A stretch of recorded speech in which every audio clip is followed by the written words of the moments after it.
కంటిన్యూస్గా వాహనాలు వెళ్తూ ఉంటాయి కాబట్టి పక్కన వాహనాలకు సైడ్ ఇవ్వండి. మీరు వెళ్ళాలంటే హార్న్ మెల్లిగా హార్న్ కొట్టి చూసుకొని 1-10 సార్లు మెల్లిగా ఓవర్టేక్ చేయండి, సరేనా?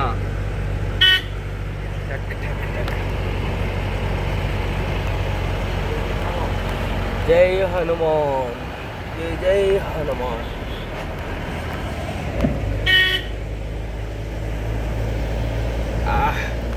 అక్కడ ఒక మహానుభావుడు కారు మీద వీడియోలు తీసుకుంటూ వెళ్తా ఉన్నాడు. సూపర్. అది మాదిరిగా ఇరిటేట్ కలిగించేటట్టు హార్న్లు కొందరు కొడతా ఉంటారు. ఈ మహానుభావుడే ఆయన గారు. ఈయన ఎన్నిసార్లు అంత పెద్ద హార్న్ వేసుకోవడం కొడుతున్నాడు. కాబట్టి అంటే డ్రైవర్లు అంటే ఆల్రెడీగా ఎడ్యుకేషన్ ఉండదు వాళ్ళకు పెద్దగా, కాబట్టి వాళ్ళ పద్ధతిలో వాళ్ళు కొట్టుకుంటూ పోతూ ఉంటారు అంతే. వాళ్ళకు చాలామందికి రూల్స్ రెగ్యులేషన్స్ తెలుసు, ఒకరు ఎదురుకు ఏం పట్టించుకోరు, కాకపోతే వాళ్ళతోనే ఇబ్బంది ఉంటుంది. కాబట్టి మన జాగ్రత్తలో మనం ఉండాలి. ఎవరు ఎట్లా దూరుతారో మనకు తెలియదు. మనం ప్రాపర్గా డ్రైవింగ్ చేస్తూ ఉన్నా కొందరు అడ్డంగా దూరేస్తూ ఉంటారు.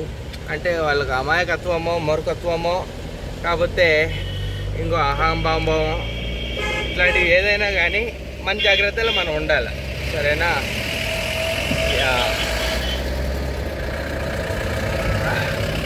ఇక్కడ డ్రైవింగ్ కూడా చాలా థ్రిల్లింగ్గా ఉంటుంది.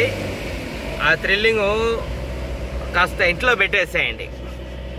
ఇక్కడికి వచ్చేటప్పుడు ఓపిక, శ్రద్ధ, భక్తితో రావాల.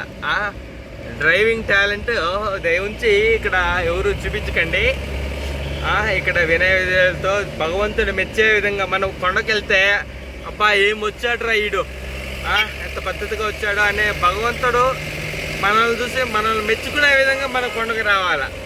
మనం వచ్చినావా పోయినావా అనేది కాదు, వీడెందుకు వచ్చినాడు అనిపించుకోకుండా చాలు. ఇంకో మెయిన్ పాయింట్,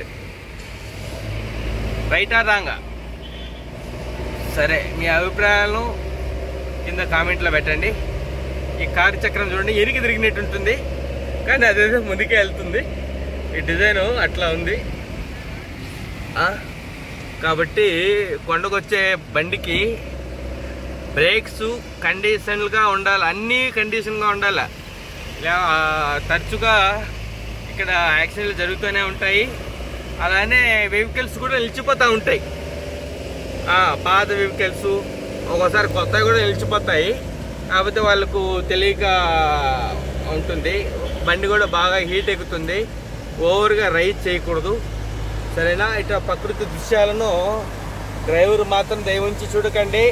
పక్కన వాళ్ళు అబ్బబ్బబ్బా అంటూ ఉంటారు, కానీ మీరు చూసా అనుకోండి అందరూ అబ్బా అనాల్సింది వస్తుంది మళ్ళీ. కాబట్టి జాగ్రత్త, జాగ్రత్త, మరీ జాగ్రత్త.